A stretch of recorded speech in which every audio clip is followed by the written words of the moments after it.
महाशिवरात्रि के पावन और शुभ अवसर पर हम सभी का मन देवों के देव महादेव की भक्ति में पूरी तरह डूब जाना चाहता है। देवों के देव महादेव जिनका न आदि है न अंत, आखिर क्या छिपा है उनके सबसे पवित्र ग्रंथ शिव महापुराण में। आज हम महादेव की उन अनसुनी कहानियों को जानेंगे जो हमें जीवन जीने का सही मार्ग सिखाती हैं। ध्यान से जुड़िएगा, क्योंकि इस कहानी में छिपा है भगवान शिव का वह दिव्य वरदान जो आपकी हर अधूरी मनोकामना को पूरा कर सकता है। बहुत पुरानी बात है, जब दुनिया नई नई बनी थी। एक दिन दुनिया बनाने वाले ब्रह्मा जी और दुनिया चलाने वाले विष्णु जी में इस बात पर बहस हो गई कि दोनों में से सबसे बड़ा कौन है। ब्रह्मा जी बोले, मैंने पूरी दुनिया, सारे जीव जंतु और देवी देवता बनाए हैं, इसलिए मैं सबसे बड़ा हूँ। यह सुनकर विष्णु जी ने कहा, यह सच है, पर आप तो मेरी नाभि से निकले कमल से पैदा हुए हैं। मैं ही सबका पेट भरता हूँ, अगर मैं न हूँ तो सब खत्म हो जाएगा, इसलिए मैं ही सबसे बड़ा हूँ। दोनों का झगड़ा इतना बढ़ गया कि वे एक दूसरे पर हथियार चलाने को तैयार हो गए। यह देखकर पूरी दुनिया कांपने लगी। सारे देवता डर गए कि अगर ये दोनों लड़े तो दुनिया खत्म हो जाएगी। वे सब दौड़कर शिव जी के पास गए और उन्हें जगाकर सब कुछ बताया। दुनिया को बचाने के लिए शिव जी ने एक लीला रची। जहां ब्रह्मा और विष्णु लड़ रहे थे, वहां अचानक एक बहुत बड़ा चमकता हुआ आग का खंभा प्रकट हो गया। वह खंभा इतना बड़ा था कि उसका ऊपर और नीचे का कोई अंत ही नहीं दिख रहा था। उसे देखकर दोनों हैरान रह गए और उनके हथियार हाथ से छूट गए। तभी उस खंभे से आवाज आई, तुम दोनों में से जो भी इस खंभे का ऊपरी या निचला सिरा ढूंढ लेगा वही सबसे बड़ा माना जाएगा।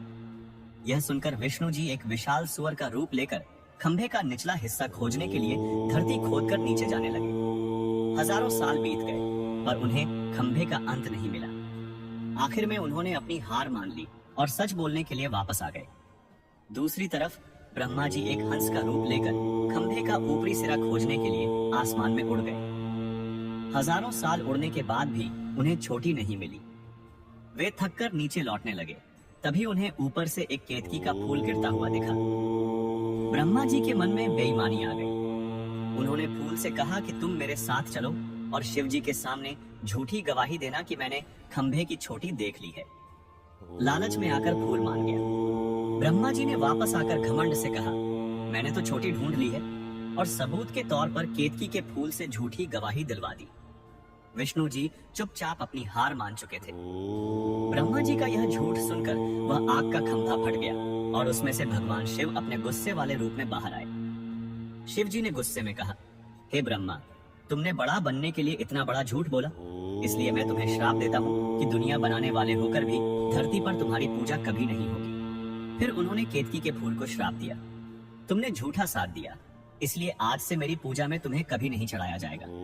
इसके बाद शिव जी ने विष्णु जी की सच्चाई की तारीफ की और कहा कि तुम्हारी पूजा हमेशा मेरे बराबर ही होगी। इसी श्राप के कारण आज भी दुनिया में ब्रह्मा जी के मंदिर नहीं है, सिवाय एक जगह के जो राजस्थान के पुष्कर में है। इसकी कहानी यह है कि एक बार वज्रनाश नाम के एक राक्षस ने बहुत आतंक मचाया था।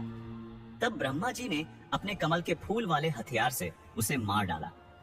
उस कमल की पंखुड़ियां धरती पर 3 जगह गिरी, जहां 3 पवित्र तालाब बन गए। उसी जगह का नाम पुष्कर पड़ा। उस पवित्र जगह पर ब्रह्मा जी ने दुनिया की भलाई के लिए एक बहुत बड़ा हवन यज्ञ करने का फैसला किया। हवन के लिए एक अच्छा समय तय किया गया, लेकिन पूजा में बैठने के लिए उनकी पत्नी देवी सावित्री समय पर नहीं पहुंची। वह अपनी सहेलियों के साथ तैयार होने में देर कर रही थी। हवन का अच्छा समय निकला जा रहा था, इसीलिए देवताओं के कहने पर ब्रह्मा जी ने वहीं पास में मौजूद एक ग्वालिन लड़की जिनका नाम गायत्री था, उनसे शादी कर ली और उन्हें अपनी पत्नी बनाकर हवन में बैठा लिया। इस तरह वह हवन पूरा हुआ। इसी महान यज्ञ के कारण पुष्कर में ब्रह्मा जी का वह प्रसिद्ध मंदिर बना जो आज भी दुनिया में उनका एकमात्र मुख्य मंदिर माना जाता है। ठीक उसी समय जब यज्ञ चल रहा था, देवी सावित्री अपनी सखियों के साथ यज्ञ स्थल पर पहुंची। वे यह देखकर बहुत क्रोधित और अपमानित हुईं कि उनके स्थान पर कोई दूसरी स्त्री भगवान ब्रह्मा के साथ बैठी है। उन्होंने इसे अपना घोर अपमान समझा। उनका क्रोध चरम पर पहुंच गया। उन्होंने बिना सोचे समझे क्रोध से कांपते हुए भगवान ब्रह्मा को श्राप दे दिया।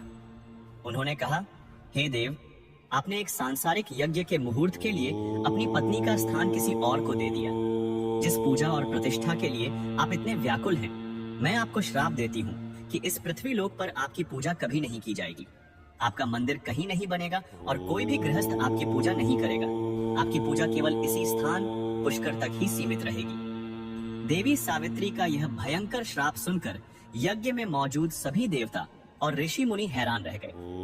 यज्ञ स्थल पर सन्नाटा छा गया। भगवान ब्रह्मा शांत और चुपचाप खड़े रहे। सभी देवताओं ने देवी सावित्री को समझाने का बहुत प्रयास किया। उन्होंने उनसे अपना श्राप वापस लेने की विनती की। उन्होंने समझाया कि यह सब केवल यज्ञ को सफल बनाने और धर्म की रक्षा के लिए किया गया था। इसमें किसी का अपमान करने का कोई इरादा नहीं था। भगवान विष्णु ने भी उन्हें शांत करने का प्रयास किया। देवताओं की प्रार्थना और मिन्नतों को सुनकर देवी सावित्री का क्रोध कुछ शांत हुआ। उन्हें अपनी गलती का एहसास हुआ, लेकिन श्राप को पूरी तरह से वापस लेना संभव नहीं था। तब उन्होंने श्राप में थोड़ा बदलाव करते हुए कहा, ठीक है, मेरा श्राप पूरी तरह खत्म तो नहीं हो सकता, लेकिन मैं यह वरदान देती हूँ कि इस पूरे भूमंडल पर केवल पुष्कर ही वह एकमात्र स्थान होगा जहाँ भगवान ब्रह्मा का मंदिर होगा और उनकी विधिवत पूजा होगी। जो भी भक्त यहाँ आकर पूरी श्रद्धा से ब्रह्मा जी की पूजा करेगा, उसकी सभी मनोकामनाएं पूरी होंगी और उसे मोक्ष की प्राप्ति होगी। पुष्कर को तीर्थों का राजा यानी तीर्थराज कहा जाएगा और यहाँ की गई पूजा का फल कई गुना ज्यादा मिलेगा। इतना कहने के बाद देवी सावित्री बहुत दुखी और क्रोधित मन से यज्ञ स्थल से चली गई और पास में ही स्थित एक पहाड़ी, जिसे आज रत्नागिरी पहाड़ी के नाम से जाना जाता है, पर जाकर तपस्या में लीन हो गई। आज भी उस पहाड़ी पर देवी सावित्री का मंदिर बना हुआ है, जहाँ से पूरे पुष्कर का सुंदर दृश्य दिखाई देता है। ऐसी मान्यता है कि पुष्कर की यात्रा तभी सफल होती है जब भक्त ब्रह्मा जी के मंदिर के दर्शन के बाद रत्नागिरी पहाड़ी पर जाकर देवी सावित्री के मंदिर में भी शीश नवाते हैं। और केतकी का फूल आज भी भगवान शिव की पूजा में वर्जित माना जाता है। अब हम शिव पुराण की सबसे मार्मिक, सबसे सुंदर और सबसे दिल को छू लेने वाली कथा की ओर बढ़ते हैं। यह कथा है प्रेम, त्याग, विरह और फिर से मिलने की। यह कथा है शिव और सती की।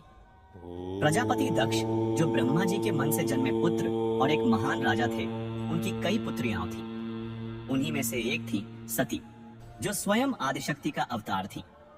माता सती बचपन से ही भगवान शिव की कथाएं सुनकर बड़ी हुई थी और उन्होंने मन ही मन शिव को अपना पति मान लिया था। जब वे विवाह के योग्य हुई तो उन्होंने अपने पिता की इच्छा के विरुद्ध जाकर कठोर तपस्या की ताकि वे भगवान शिव को पति के रूप में पा सकें। उनकी अटूट भक्ति और कठोर तप से प्रसन्न होकर भगवान शिव ने उन्हें दर्शन दिए और उनसे विवाह करना स्वीकार कर लिया। दोनों का विवाह हुआ और वे कैलाश पर्वत पर सुख से रहने लगे। लेकिन सती के पिता राजा दक्ष एक वैभवशाली और घमंडी राजा थे। उन्हें अपनी बेटी का एक ऐसे वैरागी, तपस्वी, श्मशान में रहने वाले जटाधारी से विवाह करना बिल्कुल भी पसंद नहीं था।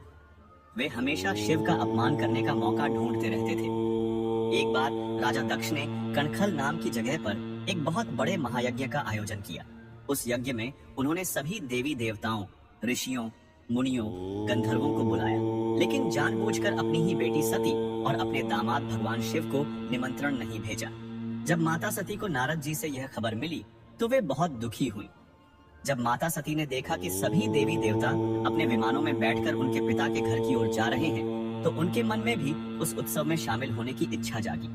वे कैलाश पर भगवान शिव के पास गईं और उनसे बोली, हे स्वामी, मेरे पिता एक बहुत बड़े यज्ञ का आयोजन कर रहे हैं। मेरी सभी बहनें वहां जा रही होंगी। मेरा मन भी अपने परिवार वालों से मिलने के लिए बहुत व्याकुल है। कृपा करके मुझे वहां जाने की आज्ञा दें।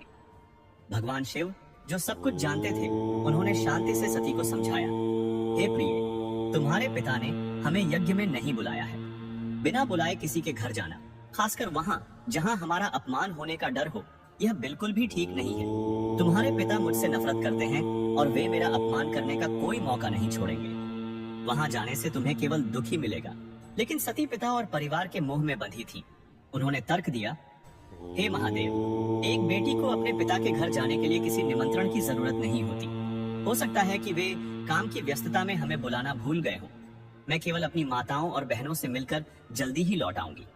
परंतु पिता और परिवार के मोह में बंधी सती ने उनकी एक न सुनी और वे अपने गणों के साथ अपने पिता के यज्ञ में पहुंच गईं। वहां पहुंचकर उन्होंने देखा कि किसी ने भी उनसे प्यार से बात नहीं की केवल उनकी माँ को छोड़कर। और सबसे बढ़कर उन्होंने देखा कि उनके पिता दक्ष भरी सभा में भगवान शिव के लिए बहुत अपमानजनक और कड़वे शब्दों का इस्तेमाल कर रहे थे। अपने पति का ऐसा घोर अपमान सती सहन नहीं कर सकी। उनका दिल ग्लानि और क्रोध से भर गया।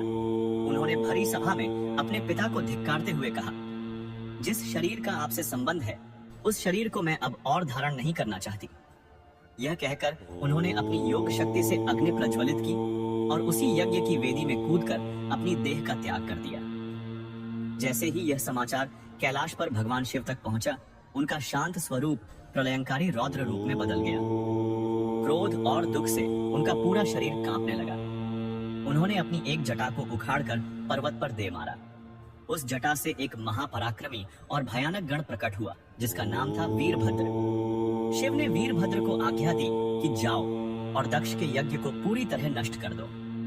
वीरभद्र और शिव के अन्य गणों ने दक्ष के यज्ञ स्थल पर पहुंचकर प्रलय मचा दिया।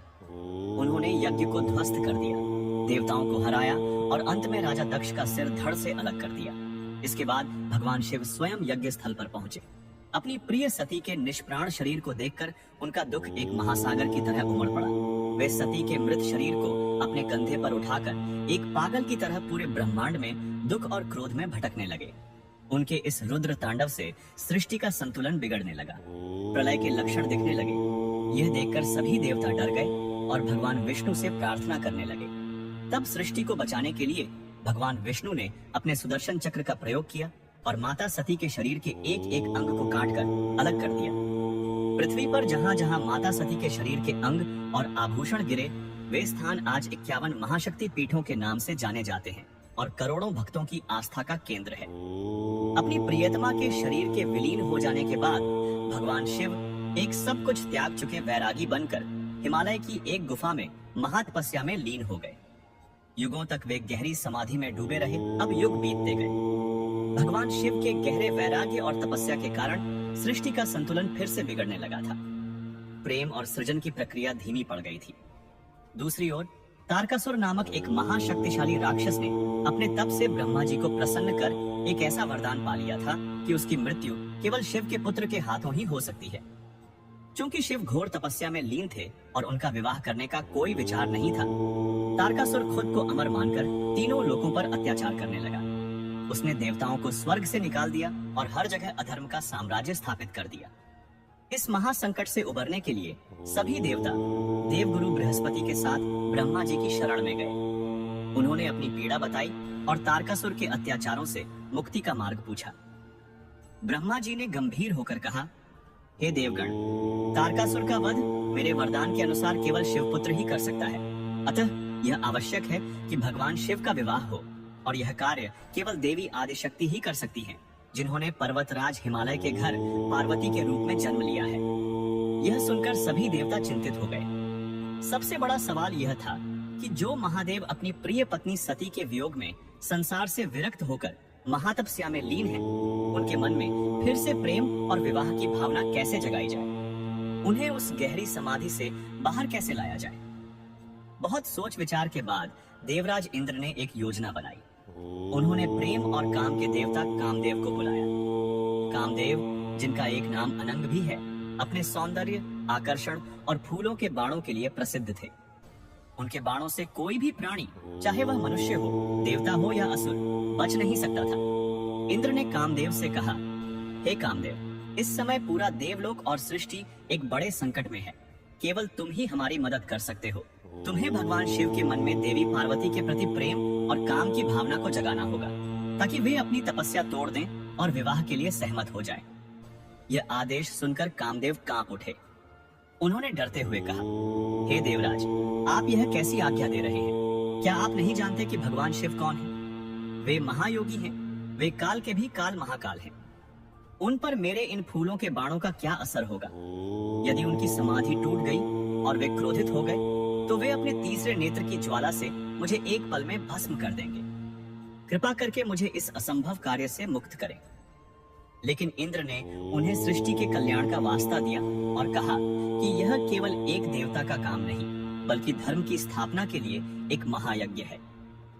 बहुत समझाने और आश्वासन देने के बाद लोक कल्याण के लिए कामदेव इस जोखिम भरे काम के लिए तैयार हो गए।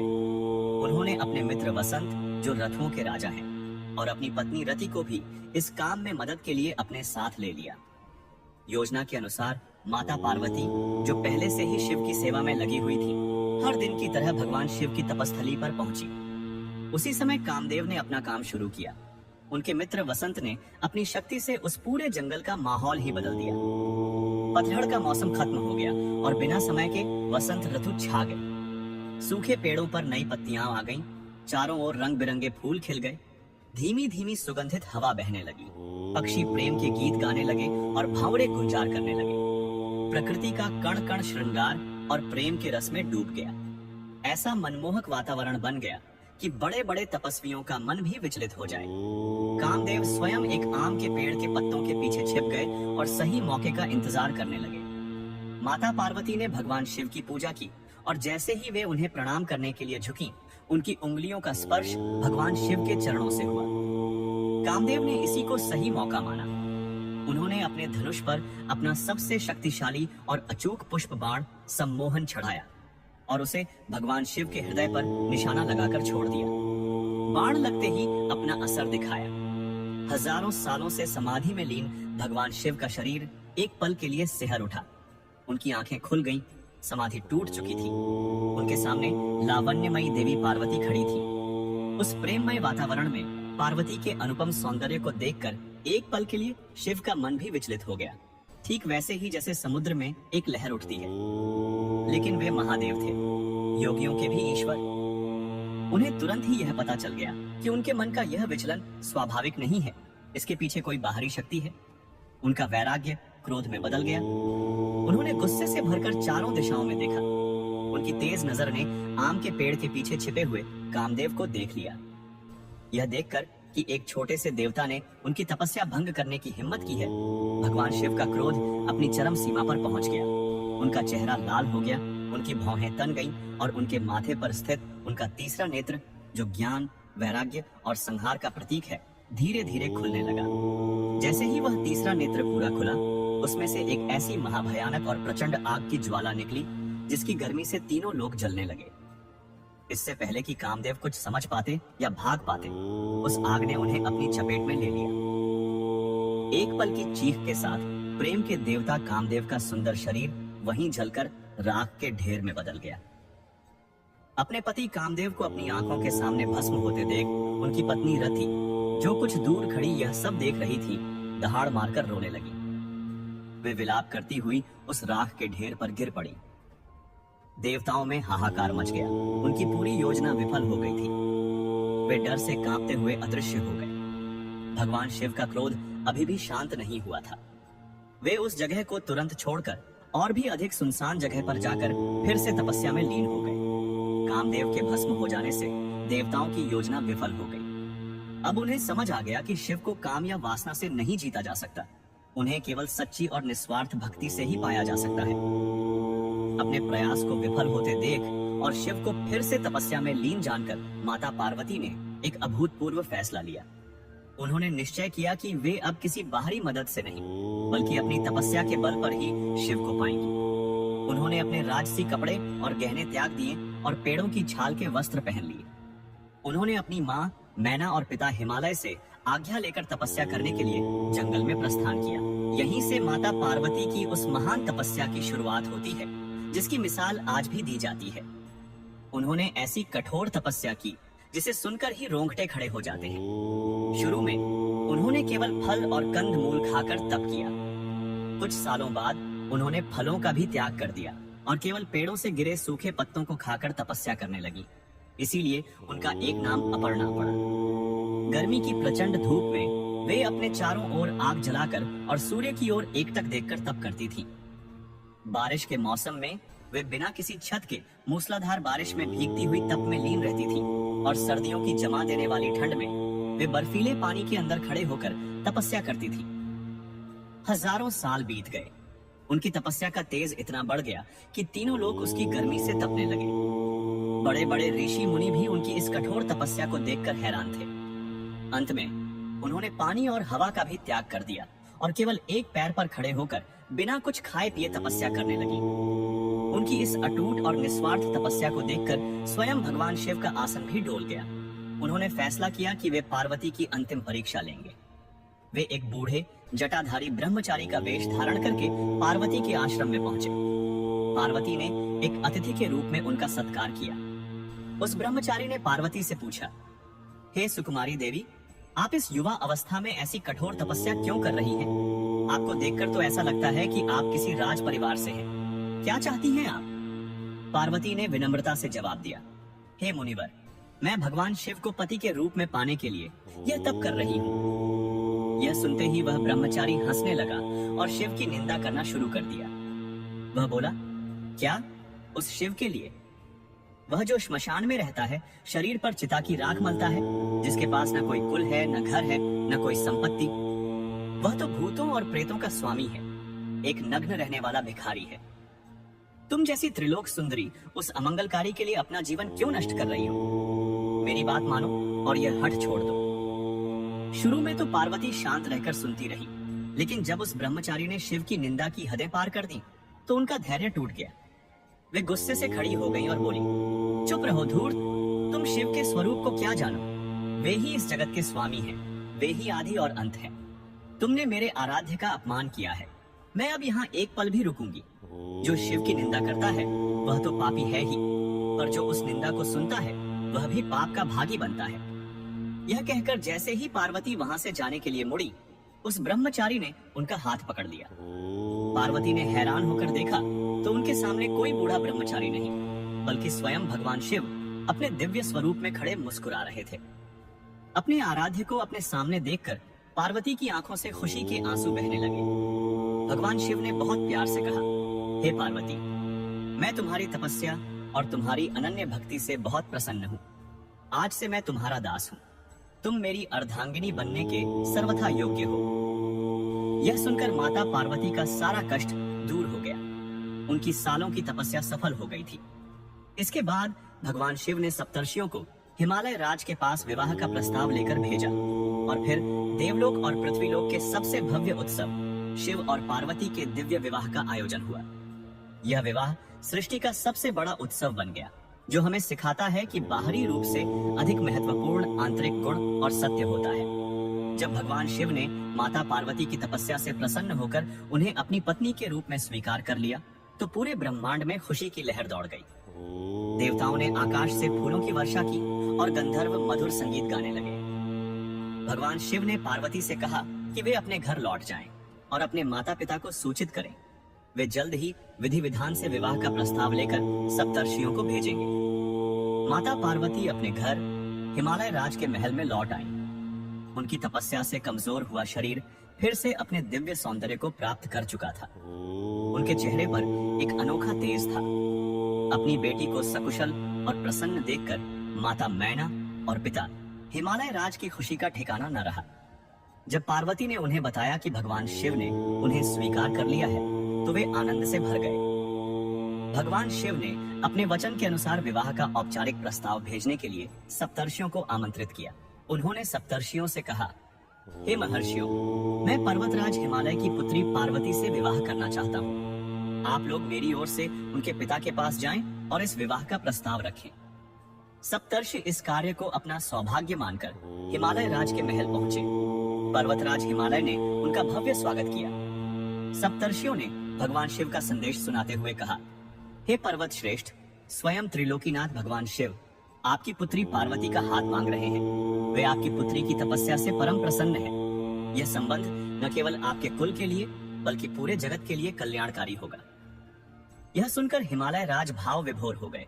उन्होंने कहा, यह तो मेरा और मेरे कुल का परम सौभाग्य है कि स्वयं महादेव मेरे दामाद बनेंगे। मुझे यह प्रस्ताव खुशी खुशी स्वीकार है। विवाह की तारीख तय हुई और चारों ओर तैयारियां शुरू हो गईं। भगवान शिव, जो एक परम वैरागी थे, उनकी बारात की तैयारी भी बहुत विचित्र और अद्भुत थी। उनके विवाह में बाराती बनने के लिए कौन कौन नहीं आया। सभी देवी देवता, यक्ष, गंधर्व, किन्नर, नाग अपने अपने विमानों पर सज धज कर तैयार थे। लेकिन शिव के मुख्य बाराती थे उनके अपने गण, भूत, प्रेत, पिशाच, डाकिनी, शाकिनी, डरावने चेहरे वाले, अजीब वेशभूषा वाले, कोई बिना सिर का, कोई अनेक सिरों वाला, कोई एक पैर पर नाचता हुआ, कोई डमरू बजाता हुआ। सभी अपने स्वामी के विवाह में आनंद से उन्मत्त होकर नाच रहे थे। स्वयं भगवान शिव का श्रृंगार भी निराला था। उन्होंने अपने शरीर पर ताजी चिता की भस्म मली, अपने गले में सांपों का हार पहना, अपनी जटाओं में गंगा और चंद्रमा को धारण किया, एक हाथ में त्रिशूल और दूसरे में डमरू लिया और अपने प्रिय वाहन नंदी बैल पर सवार हुए। ऐसी अद्भुत बारात जब कैलाश से चली तो उसे देखकर सभी हैरान रह गए। जब यह विचित्र बारात हिमालय राज के नगर के पास पहुंची तो नगरवासी उसे देखकर डर गए। उन्होंने समझा कि कोई सेना हमला करने आ रही है। चारों ओर कोलाहल मच गया। माता मैना, जो अपनी बेटी के दूल्हे को देखने के लिए छत पर खड़ी थी, इस भयानक बारात और शिव के औघड़ रूप को देखकर बेहोश हो गई। उन्हें लगा कि उनकी सुकुमारी बेटी का विवाह इस भयंकर दिखने वाले तपस्वी से कैसे होगा। वे विलाप करने लगी और इस विवाह को तोड़ने की बात करने लगी। तब भगवान विष्णु और ब्रह्मा जी ने उन्हें समझाया। नारद जी ने उन्हें शिव का वास्तविक, परम सुंदर, करोड़ों सूर्यों के समान तेजस्वी स्वरूप का ध्यान कराया। तब माता मैना को ज्ञान हुआ कि शिव ही परमेश्वर है और यह उनका लीला रूप है। माता पार्वती के अनुरोध पर भगवान शिव ने अपना परम सुंदर, मनमोहक रूप धारण किया। उनका वह स्वरूप इतना भव्य और आकर्षक था कि उन्हें देखकर सभी नगरवासी और स्वयं माता मैना भी मोहित हो गई। इसके बाद अत्यंत धूमधाम और वैदिक रीति रिवाजों के साथ शिव और पार्वती का दिव्य विवाह संपन्न हुआ। ब्रह्मा जी ने स्वयं पुरोहित का कार्य किया और भगवान विष्णु ने पार्वती के भाई के रूप में कन्यादान की रस्में निभाई। यह विवाह सृष्टि का सबसे बड़ा उत्सव बन गया, जो हमें सिखाता है कि बाहरी रूप से अधिक महत्वपूर्ण आंतरिक गुण और सत्य होता है। विवाह के बाद भगवान शिव और माता पार्वती कैलाश पर्वत पर लौट आए और सुखपूर्वक रहने लगे। उनके दिव्य संयोग से एक महातेजस्वी पुत्र का जन्म हुआ, जो तारकासुर के वध का कारण बनने वाला था। यह बालक कोई और नहीं बल्कि भगवान कार्तिकेय थे। जन्म के बाद ही उनका तेज इतना प्रचंड था कि उन्हें संभालने के लिए कृतिकाओं ने उनका पालन पोषण किया, इसीलिए उनका एक नाम कार्तिकेय पड़ा। बड़े होकर भगवान कार्तिकेय ने देवताओं की सेना का नेतृत्व किया और एक भयंकर युद्ध में तारकासुर का वध करके तीनों लोगों को उसके अत्याचारों से मुक्त कराया। शिव और पार्वती का गृहस्थ जीवन भी पूरे जगत के लिए एक आदर्श बना। वे कैलाश पर रहते हुए भी पूरे ब्रह्मांड का संचालन करते थे। इसी दौरान एक और लीला घटी, जिससे भगवान गणेश का प्राकट्य हुआ। एक दिन माता पार्वती स्नान करने जा रही थी। उन्होंने अपने शरीर के उपटन से एक बालक की मूर्ति बनाई और उसमें प्राण फूंक दिए। उन्होंने उस बालक को आदेश दिया, पुत्र, तुम द्वार पर पहरा दो और किसी को भी अंदर मत आने देना जब तक मैं स्नान करके न आ जाऊं। वह बालक द्वार पर पहरा देने लगा। कुछ समय बाद भगवान शिव स्वयं वहां आए और अंदर जाने लगे। उस बालक ने, जो शिव को नहीं पहचानता था, उन्हें रोक दिया। शिव ने कहा, मैं पार्वती का पति हूँ, मुझे अंदर जाने दो। लेकिन बालक ने अपनी माता की आज्ञा का पालन करते हुए उन्हें दृढ़ता से मना कर दिया। भगवान शिव ने अपने गणों को उस बालक को हटाने के लिए भेजा, लेकिन उस बालक ने अकेले ही सभी गणों को हरा दिया। यह देखकर शिव को आश्चर्य भी हुआ और क्रोध भी आया। अंत में क्रोध में आकर भगवान शिव ने अपने त्रिशूल से उस बालक का सिर धड़ से अलग कर दिया। जब माता पार्वती स्नान करके बाहर आईं और अपने पुत्र का कटा हुआ सिर देखा, तो वे क्रोध और दुख से विलाप करने लगी। उन्होंने प्रलय करने की धमकी दी। तब सभी देवताओं ने आकर उन्हें शांत किया और भगवान शिव को भी अपनी भूल का पश्चाताप हुआ। उन्होंने अपने गणों को आदेश दिया कि उत्तर दिशा में जाओ और जो भी पहला जीव मिले उसका सिर काट कर ले आओ। गणों को सबसे पहले एक हाथी का बच्चा मिला। वे उसी का सिर काट कर ले आए। भगवान शिव ने उस हाथी के सिर को बालक के धड़ से जोड़ दिया और उसमें फिर से प्राण फूंक दिए। इस प्रकार गजानन का पुनर्जन्म हुआ। भगवान शिव ने उन्हें अपने सभी गणों का स्वामी गणेश बनाया और यह वरदान दिया कि आज से किसी भी शुभ कार्य के शुरू में सबसे पहले तुम्हारी ही पूजा होगी। जो तुम्हारी पूजा के बिना कोई काम शुरू करेगा, उसका काम सफल नहीं होगा। इस प्रकार भगवान गणेश प्रथम पूज्य देव बने। तो प्रिय श्रोताओं, यह थी शिव पुराण के अनंत ज्ञान सागर से निकली कुछ अमृत बूंदें। यह पुराण हमें केवल कथाएं ही नहीं सुनाता, बल्कि यह हमें जीवन जीने की कला सिखाता है। यह हमें सिखाता है कि अहंकार का अंत निश्चित है, सत्य की सदैव विजय होती है, सच्ची भक्ति में असीम शक्ति होती है और प्रेम एवं त्याग ही इस संसार का मूल आधार है। मित्रों, अब हम शिव पुराण में वर्णित महाशिवरात्रि के परम पावन व्रत की महिमा का वर्णन करने वाली एक अद्भुत और हृदय स्पर्शी कथा को सुनते हैं। इस कथा को सुनकर आप स्वयं समझ जाएंगे कि भगवान शिव अपने भक्तों पर कितनी जल्दी प्रसन्न हो जाते हैं। एक बार एक महान ऋषि थे जिनका नाम सूत जी था। एक बार वह ऋषियों के आश्रम में गए। वहां सभी साधुओं ने उनका सत्कार किया और उन्हें ऊंचे आसन पर बिठाकर उनसे विनम्रता पूर्वक निवेदन किया, हे महाज्ञानी, हे पुराणों के ज्ञाता, आपने हमें अनेक पुण्यमयी कथाएं सुनाई हैं जिनसे हमारा ज्ञान बढ़ा है। आज हमारे मन में यह जानने की तीव्र इच्छा है कि भगवान शिव का सबसे प्रिय व्रत कौन सा है, जिसके करने मात्र से वे अपने भक्तों पर शीघ्र ही प्रसन्न हो जाते हैं और उन्हें धर्म, अर्थ, काम और मोक्ष इन चारों पुरुषार्थों की प्राप्ति करवाते हैं। कृपया हमें उस व्रत की विधि, महिमा और उससे जुड़ी कोई दिव्य कथा सुनाकर कृतार्थ करें। ऋषियों के ऐसे कल्याणकारी प्रश्न को सुनकर सूत जी अत्यंत प्रसन्न हुए। उन्होंने भगवान शिव का मन में ध्यान किया और फिर अपनी मधुर वाणी में कहना आरंभ किया, हे ऋषिवरों, आपने समस्त लोगों के कल्याण के लिए यह अत्यंत उत्तम प्रश्न पूछा है। मैं आप सभी को भगवान शिव के उस परम गोपनीय और सर्वश्रेष्ठ व्रत के विषय में बताता हूँ, जिसे महाशिवरात्रि के नाम से जाना जाता है। इसी संदर्भ में मैं आपको शिव पुराण में वर्णित एक भील की अद्भुत कथा सुनाता हूँ, जो इस व्रत की महिमा का प्रत्यक्ष प्रमाण है। बहुत प्राचीन काल की बात है। पवित्र नगरी काशी के पास एक घना और भयानक जंगल था। उस जंगल में गुरुद्रोह नाम का एक निषाद यानी भील शिकारी रहता था। उसका नाम उसके स्वभाव के अनुरूप ही था।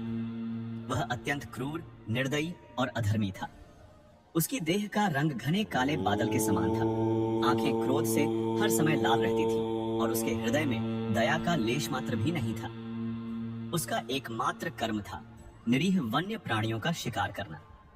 वह धनुष बाण लेकर दिन भर जंगल में भटकता और जो भी पशु पक्षी उसे दिखाई देता उसे अपने तीखे बाणों से बींध देता था।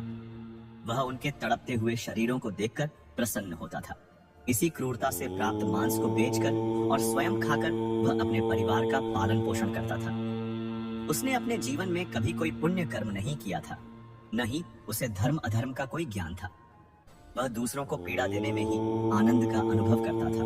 अपनी बुरी आदतों के कारण वह सदैव धन के अभाव में रहता था और उसने एक साहूकार से बहुत सारा कर्ज भी ले रखा था, जिसे वह चुका नहीं पा रहा था। एक दिन वह साहूकार अपने धन की वसूली के लिए गुरुद्रोह के घर पहुंचा।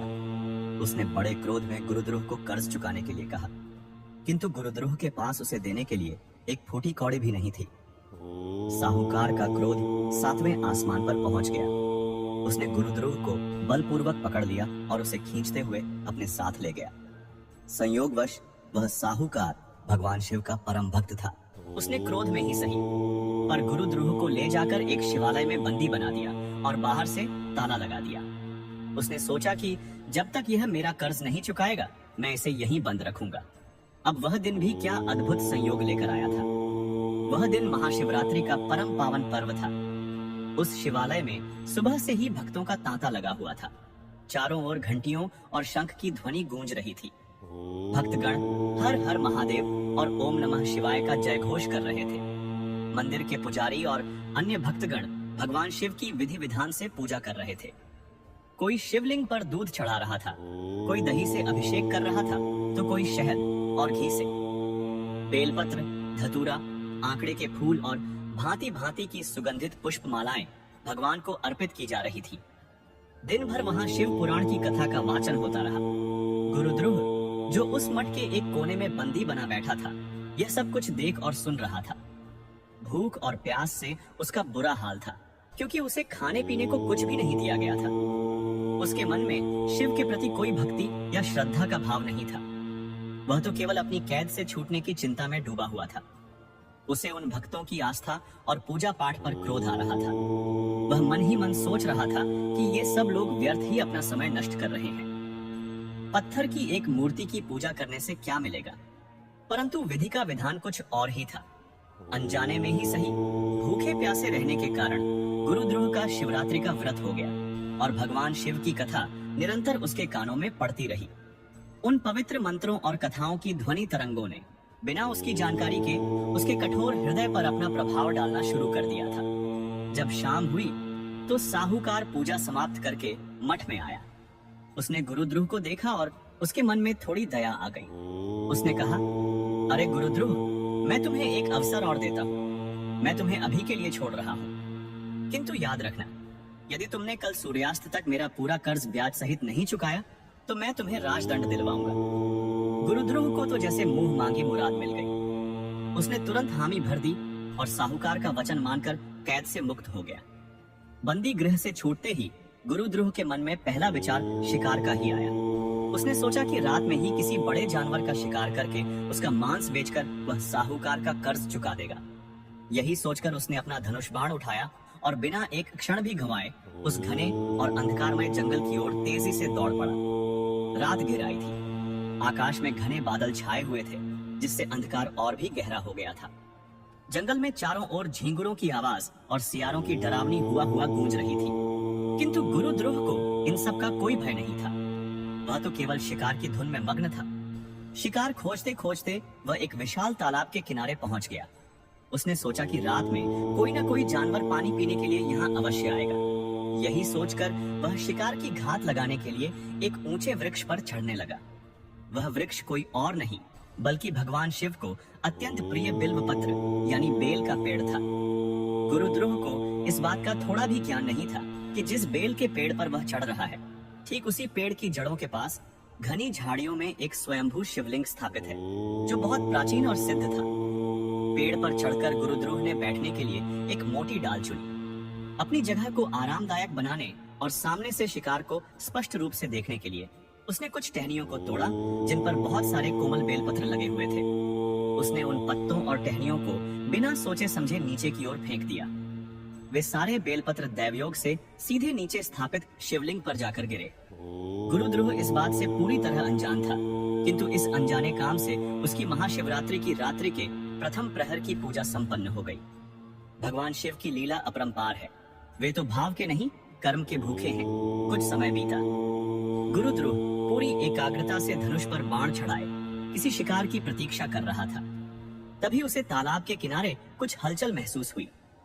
उसने देखा एक सुंदर हिरणी जो गर्भवती थी, तालाब पर पानी पीने के लिए आई थी। उसे देखते ही गुरुद्रोह की आंखें चमक उठी।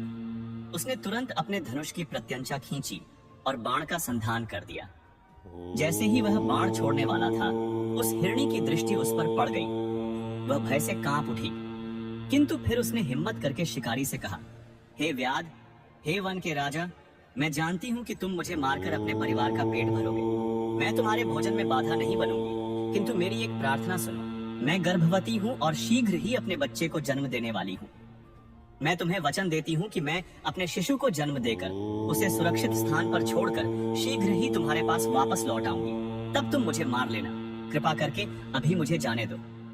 हिरणी की आंखों में आंसू और उसकी वाणी में सत्यता देखकर गुरुद्रोह का कठोर हृदय थोड़ा पिघल गया। दिन भर के उपवास और शिवकथा श्रवण का प्रभाव अब दिखने लगा था।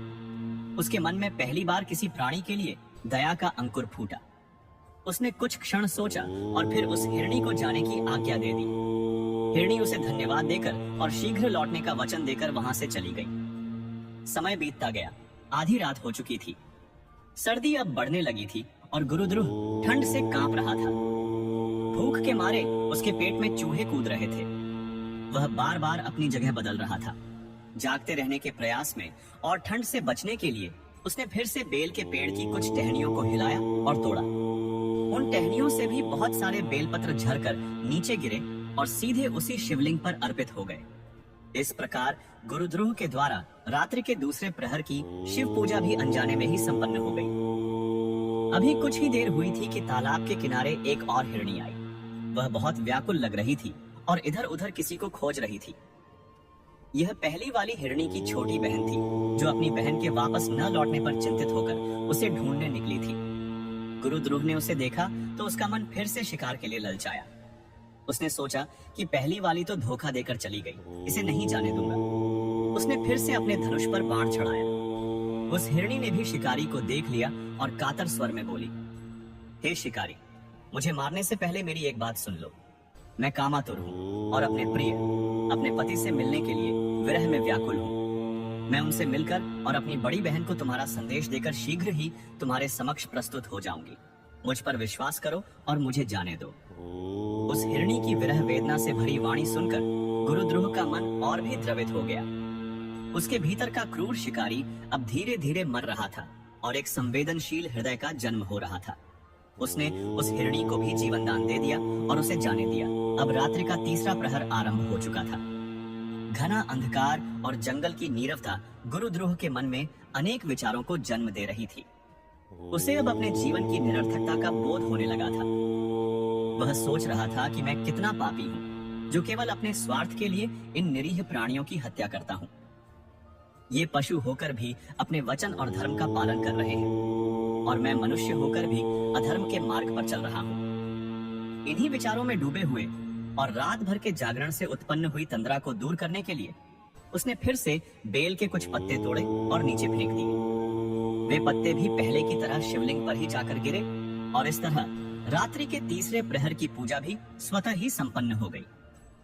तभी एक विशाल और सुंदर मृग यानी हिरण अपनी पत्नियों को खोजता हुआ उस तालाब पर आया।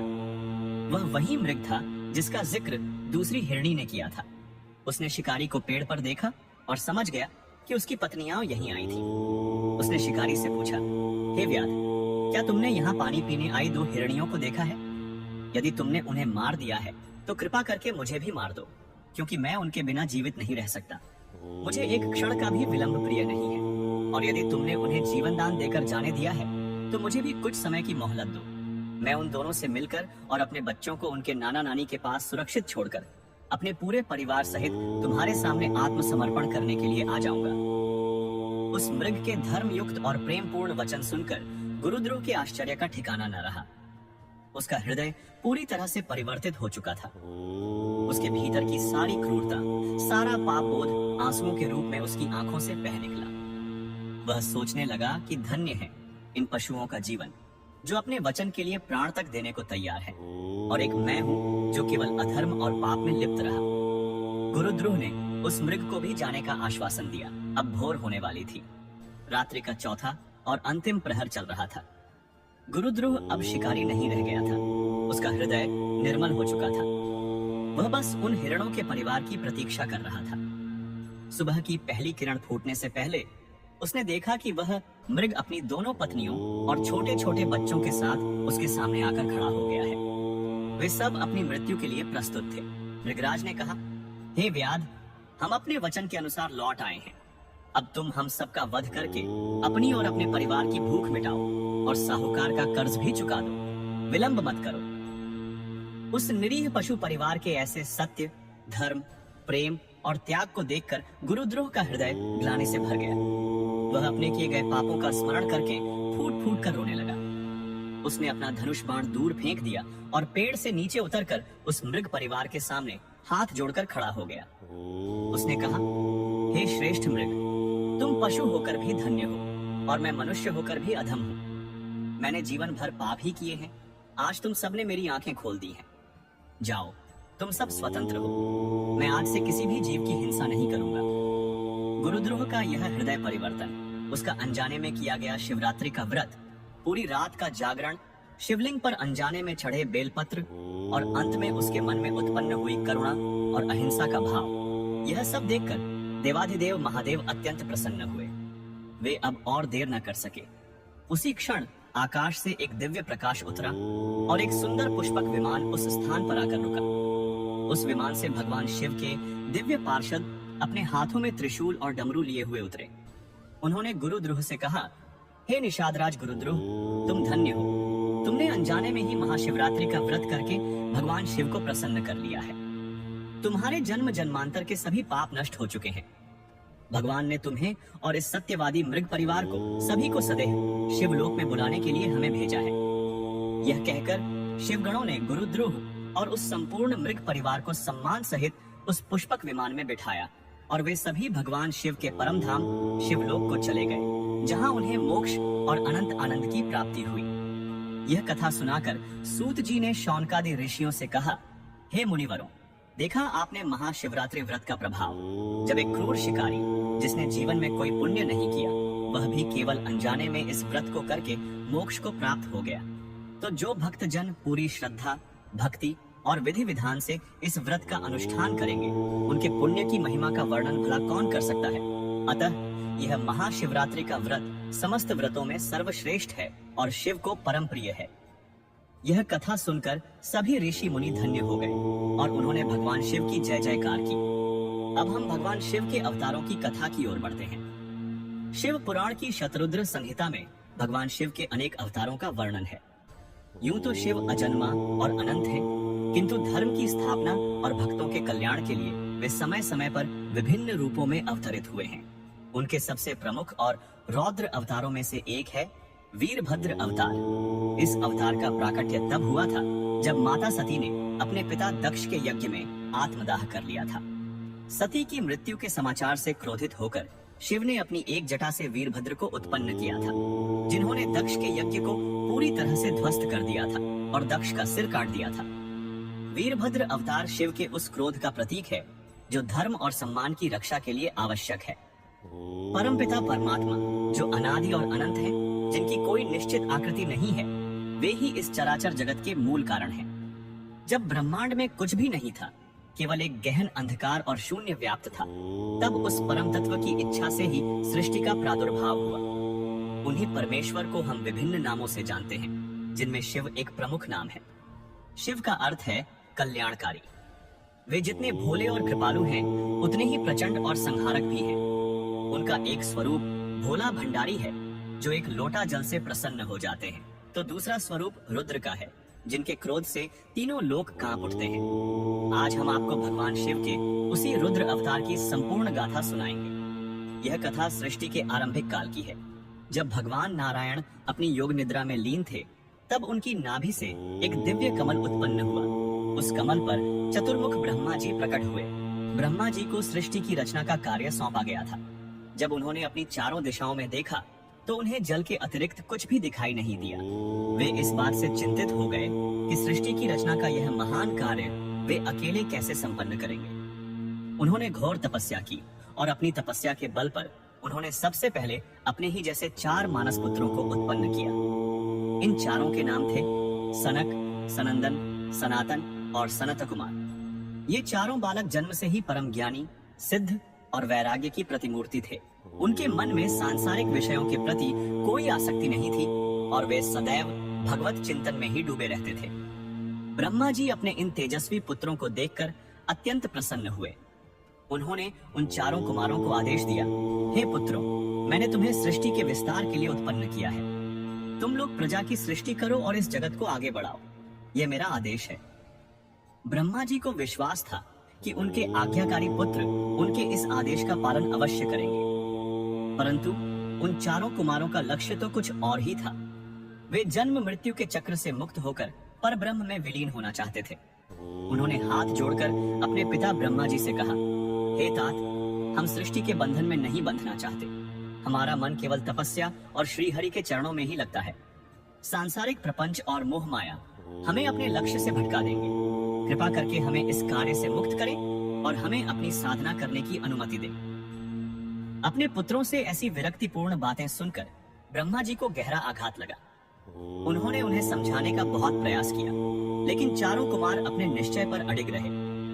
अपने सृष्टि विस्तार के महान कार्य में पहली ही बाधा देखकर ब्रह्मा जी के मन में अत्यंत प्रबल क्रोध उत्पन्न हुआ।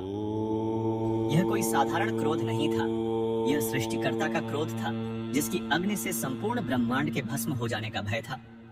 उनका मुखमंडल क्रोध से तमतमा उठा, उनकी आंखें लाल हो गईं और उनकी भौहें तन गईं। उस अनियंत्रित और प्रलयंकारी क्रोध को वे अपने भीतर रोक नहीं पा रहे थे। तभी एक अद्भुत घटना घटी। ब्रह्मा जी के उसी महाक्रोध से उनकी दोनों भौहों के मध्य, जिसे भ्रिकुटी भी कहते हैं, से एक तीव्र ज्योतिपुंज प्रकट हुआ। वह प्रकाश इतना प्रचंड था कि उसकी चमक से दिशाएं प्रकाशित हो गईं। देखते ही देखते उस दिव्य प्रकाश ने एक बालक का रूप धारण कर लिया। वह बालक सूर्य के समान तेजस्वी था और उसका वर्ण नील और लोहित, यानी नीले और लाल रंग का मिश्रण था। इसी कारण उन्हें नीलोहित भी कहा गया। वह बालक जन्म लेते ही अत्यंत उच्च स्वर में रुदन करने लगा, यानी रोने लगा। उसका रुदन साधारण नहीं था, उसकी ध्वनि में ब्रह्मांड का कंपन समाया हुआ था। उस नवजात शिशु को इस प्रकार लगातार रोते हुए देखकर ब्रह्मा जी का क्रोध शांत हो गया और उनके मन में वात्सल्य जाग उठा। वे उसके समीप गए और बड़े प्रेम से पूछा, हे पुत्र, तुम क्यों रो रहे हो? तुम्हारा जन्म तो मेरे क्रोध से हुआ है। तुम्हें तो स्वयं क्रोध का प्रतिरूप होना चाहिए, फिर यह रुदन कैसा? उस बालक ने रोते रोते ही उत्तर दिया, मेरा कोई नाम नहीं है, मेरा कोई स्थान निश्चित नहीं है। मैं कौन हूँ और मुझे कहाँ रहना है? जब तक आप मेरा नामकरण नहीं करेंगे और मेरे रहने के लिए स्थान निर्धारित नहीं करेंगे, मैं इसी प्रकार रोता रहूंगा। बालक की बात सुनकर ब्रह्मा जी ने एक क्षण के लिए विचार किया और फिर बोले, हे पुत्र, चूंकि तुम जन्म लेते ही रुदन कर रहे हो, इसलिए आज से तुम्हारा नाम रुद्र होगा। संस्कृत भाषा में रुद्र धातु का अर्थ ही रोना होता है। तुम रोते हुए उत्पन्न हुए हो, अतः रुद्र नाम से तुम्हारी ख्याति होगी। ब्रह्मा जी को लगा कि नाम मिल जाने पर बालक शांत हो जाएगा, परंतु ऐसा नहीं हुआ। रुद्र का रुदन पहले की भांति ही जारी रहा। ब्रह्मा जी ने फिर से पूछा, अब मैंने तुम्हारा नाम रख दिया है, फिर भी तुम क्यों रो रहे हो? रुद्र ने उत्तर दिया, केवल एक नाम मेरे लिए पर्याप्त नहीं है, मुझे और नाम तथा रहने के लिए स्थान भी चाहिए। बालक का हठ देखकर ब्रह्मा जी ने उसे शांत करने के लिए एक एक करके और नाम तथा स्थान प्रदान किए। इस प्रकार ब्रह्मा जी ने रुद्र को कुल 11 नाम और उनके रहने के लिए 11 स्थान दिए। भगवान शिव के यही 11 स्वरूप एकादश रुद्र के नाम से संपूर्ण विश्व में विख्यात हुए। ये 11 रुद्र सृष्टि के कण कण में व्याप्त हैं और विभिन्न रूपों में जगत का संचालन और संतुलन करते हैं। पुराणों में एकादश रुद्रों के नाम और उनके स्थानों का वर्णन मिलता है। ये 11 नाम इस प्रकार हैं, पहला भव, दूसरा शर्व, तीसरा ईशान, चौथा पशुपति, पांचवां भीम, छठा उग्र, सातवां महादेव, आठवां कपाली, नौवां पिंगल, 10वां विलोहित और 11वां शंभु। इन 11 रुद्रों के रहने के लिए ब्रह्मा जी ने 11 स्थान भी निर्धारित किए। ये स्थान संपूर्ण ब्रह्मांड की संरचना के आधार हैं। ये 11 स्थान हैं, पहला स्थान हृदय, दूसरा इंद्रियाओं, तीसरा प्राणवायु, चौथा आकाश, पांचवां वायु, छठा अग्नि, सातवां जल, आठवां पृथ्वी, नौवां सूर्य, 10वां चंद्रमा और 11वां स्थान स्वयं तपस्या है। इस प्रकार रुद्र केवल एक देवता नहीं, बल्कि वह शक्ति है जो हमारे शरीर के भीतर हृदय और प्राणों से लेकर ब्रह्मांड के सूर्य और चंद्रमा तक में व्याप्त है। ब्रह्मा जी ने इन 11 रुद्रों के लिए 11 जीवन संज्ञाएं भी नियुक्त की, जिन्हें रुद्रणियों के नाम से जाना जाता है। धी, धृति, रसला, उमा, नियुत, सर्पी, इला, अंबिका, इरावती, सुधा और दीक्षा। ये 11 रुद्रणियों ने एकादश रुद्रों के साथ मिलकर सृष्टि के कल्याण का भार संभाला।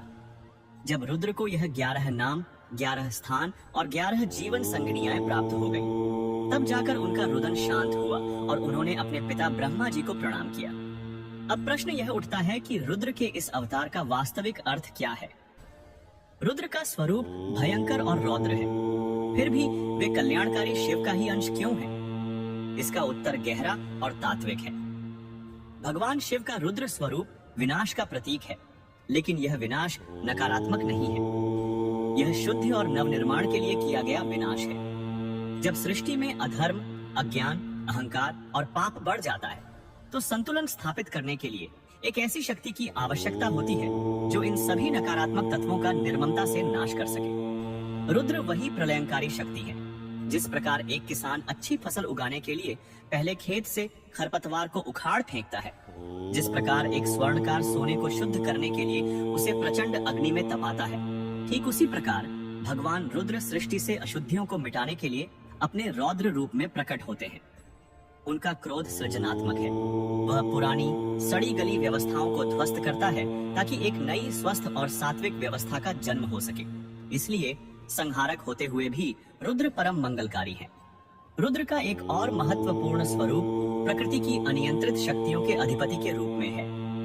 वेदों में रुद्र को तूफानों, आंधियों और झंझावातों का देवता कहा गया है। जब प्रकृति अपना रौद्र रूप दिखाती है, तो वह वास्तव में रुद्र की ही शक्ति का एक अंश होता है। वे प्रकृति के उस संतुलन के रक्षक हैं जो जीवन के लिए आवश्यक है। रुद्र का स्वरूप भक्तों के लिए परम कृपालु भी है।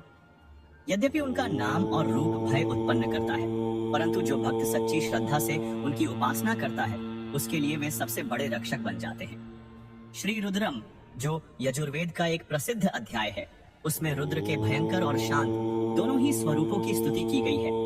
भक्त उनसे प्रार्थना करता है कि हे रुद्र, आप अपना जो मंगलकारी और शांत स्वरूप है उसी से हमारी रक्षा करें और अपने विनाशकारी बाणों को हमसे दूर रखें। रुद्राभिषेक, जो भगवान शिव की सबसे प्रिय पूजा विधियों में से एक है, वह वास्तव में भगवान रुद्र को ही समर्पित है। माना जाता है कि रुद्र का अभिषेक करने से वे शीघ्र प्रसन्न होते हैं और व्यक्ति के समस्त पाप, ताप, रोग और भय को नष्ट कर देते हैं। रुद्र की कथा हमें यह भी सिखाती है कि क्रोध भी एक शक्ति है। यदि क्रोध अनियंत्रित हो, जैसा कि ब्रह्मा जी का था, तो वह केवल बेचैनी और समस्या उत्पन्न करता है। लेकिन जब उसी क्रोध को एक दिशा और एक उद्देश्य दे दिया जाता है, तो वह रुद्र जैसी सृजनात्मक और शुद्ध करने वाली शक्ति बन जाता है। रुद्र का अवतार हमें अपने भीतर की नकारात्मक ऊर्जा को सकारात्मक दिशा में मोड़ने की प्रेरणा देता है। एकादश रुद्रों की अवधारणा यह भी दर्शाती है कि शिव की शक्ति एक नहीं बल्कि अनेक रूपों में अभिव्यक्त होती है। वे हमारे हृदय में बैठकर हमें प्रेरणा देते हैं। वे प्राणवायु बनकर हमें जीवन देते हैं। वे सूर्य बनकर हमें ऊर्जा देते हैं और वे ही तपस्या बनकर हमें मुक्ति का मार्ग दिखाते हैं। संसार में ऐसा कोई स्थान नहीं है जहां रुद्र की उपस्थिति न हो। एक अन्य कथा के अनुसार जब देवों और असुरों ने मिलकर समुद्र मंथन किया, तो उससे हलाहल नामक अत्यंत भयानक विष निकला। उस विष की ज्वाला से संपूर्ण सृष्टि जलने लगी। तब सभी देवताओं ने भगवान शिव से प्रार्थना की। लोक कल्याण के लिए भगवान शिव ने उस विष को अपने कंठ में धारण कर लिया। विष के प्रभाव से उनका कंठ नीला पड़ गया और वे नीलकंठ कहलाए। यह भी शिव के रुद्र स्वरूप की करुणा का ही एक उदाहरण है। जो देवता संहारक है, वही संसार को बचाने के लिए सबसे बड़ा विष भी पी सकता है। समय समय पर धर्म की स्थापना और अधर्म के नाश के लिए रुद्र ने विभिन्न अंशों में अवतार लिया है। माना जाता है कि महापराक्रमी हनुमान जी भी भगवान शिव के 11वें रुद्र के ही अवतार हैं। उन्होंने श्री राम की सेवा करने और धर्म की विजय सुनिश्चित करने के लिए इस पृथ्वी पर जन्म लिया। इसी प्रकार द्वापर युग में भगवान कृष्ण के उपदेशों से प्रेरित होकर जब अश्वत्थामा ने पांडवों के शिविर में संहार किया था, तो उसके पीछे भी रुद्र की ही शक्ति विद्यमान थी। अंततः भगवान रुद्र की कहानी केवल एक पौराणिक आख्यान नहीं है। यह जीवन और ब्रह्मांड के एक शाश्वत सत्य का प्रतीक है। यह हमें सिखाती है कि जीवन में सृजन और विनाश एक ही सिक्के के दो पहलू हैं। जो पुराना है उसे जाना ही होगा ताकि नए का आगमन हो सके। रुद्र वह दिव्य शक्ति है जो इस परिवर्तन के चक्र को गति देते हैं। वे महाकाल हैं जो समय के प्रवाह के स्वामी हैं। वे पशुपति हैं जो सभी जीवों के रक्षक हैं और वे ही महादेव हैं जो सभी देवताओं में श्रेष्ठ हैं। रुद्र का चरित्र हमें भयभीत करने के लिए नहीं, बल्कि हमें यह याद दिलाने के लिए है कि अनुशासन, शुद्ध और परिवर्तन जीवन के लिए परम आवश्यक है। वे हमें अहंकार और अज्ञान को त्याग कर सत्य और धर्म के मार्ग पर चलने की प्रेरणा देते हैं। जो भी व्यक्ति श्रद्धा पूर्वक भगवान रुद्र का स्मरण करता है, वह जीवन के हर तूफान और हर कठिनाई से पार पाने की शक्ति प्राप्त करता है। वे भक्तों के आंसुओं को पहुंचते हैं और उनके जीवन में कल्याण का संचार करते हैं। यही है भगवान शिव के रुद्र अवतार की महिमा और यही है उनकी संपूर्ण गाथा। हर हर महादेव। भगवान शिव का एक और महत्वपूर्ण अवतार है शरभ अवतार। यह अवतार उन्होंने भगवान विष्णु के नृसिंह अवतार के क्रोध को शांत करने के लिए लिया था। जब भगवान विष्णु ने हिरण्यकश्यपु का वध करने के लिए नृसिंह का रूप धारण किया, तो वध के बाद भी उनका क्रोध शांत नहीं हो रहा था। उनके क्रोध से सृष्टि में भय व्याप्त हो गया। तब देवताओं की प्रार्थना पर भगवान शिव ने शरभ का रूप धारण किया, जो एक 8 पैरों वाला सिंह और पक्षी का मिश्रित अत्यंत शक्तिशाली प्राणी था। शरभ ने अपनी शक्ति से नृसिंह भगवान के क्रोध को शांत किया और उन्हें उनके सौम्य वैष्णव स्वरूप में वापस लाया। इसी प्रकार जब अंधकासुर नामक दैत्य ने अपनी शक्तियों का दुरुपयोग करना शुरू कर दिया और माता पार्वती का हरण करने का प्रयास किया, तब भगवान शिव ने उसका वध करने के लिए एक विशेष रूप धारण किया। शिव के 11 रुद्र अवतारों का भी विशेष महत्व है, जिनमें से 11वें रुद्र ही त्रेता युग में भगवान राम की सहायता करने के लिए हनुमान जी के रूप में अवतरित हुए। हनुमान जी को भगवान शिव का ही अंश माना जाता है और उनकी भक्ति, बल और बुद्धि अतुलनीय है। वे चिरंजीवी हैं और आज भी पृथ्वी पर भक्तों की रक्षा के लिए विद्यमान हैं। इनके अतिरिक्त भी भगवान शिव ने दुष्टों का दमन करने और अपने भक्तों की रक्षा के लिए अनेक अवतार लिए, जैसे कि पिप्पलाद अवतार, नंदी अवतार, भैरव अवतार, गृहपति अवतार और यक्ष अवतार। उनका प्रत्येक अवतार एक विशेष उद्देश्य के साथ हुआ और संसार को एक महत्वपूर्ण संदेश दे गया। यह कथाएं हमें बताती हैं कि भगवान शिव केवल कैलाश पर ध्यान में लीन रहने वाले एक वैरागी ही नहीं हैं, बल्कि वे एक सक्रिय ईश्वर हैं जो सृष्टि के संतुलन और धर्म की रक्षा के लिए सदैव तत्पर रहते हैं। वे कभी सौम्य, कभी रौद्र, कभी भक्तवत्सल, तो कभी दुष्टों के संहारक के रूप में प्रकट होते हैं। उनका ज्योतिर्लिंग स्वरूप हमें उनकी सर्वव्यापकता का बोध कराता है, तो उनके विभिन्न अवतार हमें उनके लीला पुरुषोत्तम होने का प्रमाण देते हैं। शिव को समझना वास्तव में संपूर्ण ब्रह्मांड के रहस्य को समझने के समान है। शिव पुराण की यह अनंत गाथा हमें जीवन के हर रंग से परिचित कराती है और अंततः यही संदेश देती है कि चाहे रूप कोई भी हो, लीला कोई भी हो, शिव का अंतिम उद्देश्य केवल और केवल शिव अर्थात कल्याण करना ही है। हर हर महादेव। यह पुराण हमें बताता है कि शिव की कृपा प्राप्त करने के लिए किसी आडंबर या बड़े अनुष्ठान की आवश्यकता नहीं है। वे तो आशुतोष हैं, यानी शीघ्र प्रसन्न होने वाले। वे केवल भक्त का सच्चा भाव, उसका निश्चल प्रेम और उसकी निस्वार्थ भक्ति देखते हैं। चाहे वह शिकारी कन्नप्पा हो जिसने अपनी आंखें निकालकर शिव को अर्पित कर दी थी, या फिर वह गरीब भीलनी हो जिसने अपने झूठे बेर शिव को खिलाए, भोलेनाथ ने सबको समान रूप से अपनाया और उन्हें परम गति प्रदान की। इस प्रकार शिव पुराण की यह महागाथा हमें सृष्टि के आरंभ से लेकर मोक्ष के अंतिम द्वार तक की एक दिव्य यात्रा कराती है। यह हमें एक आदर्श जीवन जीने की प्रेरणा देती है, जहाँ गृहस्थ जीवन में रहते हुए भी वैराग्य का भाव हो, जहाँ शक्ति होते हुए भी करुणा हो और जहाँ हर कर्म केवल लोक कल्याण के लिए हो। यह हमें सिखाता है कि जीवन की किसी भी परिस्थिति में, चाहे वह सुख हो या दुख, हमें शिव पर अपनी आस्था बनाए रखनी चाहिए, क्योंकि वे ही हमारे एकमात्र आश्रय हैं, वे ही हमारे आदि गुरु हैं और वे ही हमारी अंतिम गति है। इस पवित्र गाथा का श्रवण, पठन और मनन करने वाले सभी भक्तों पर भगवान महादेव की असीम कृपा बनी रहे, यही हमारी मंगल कामना है। हर हर महादेव।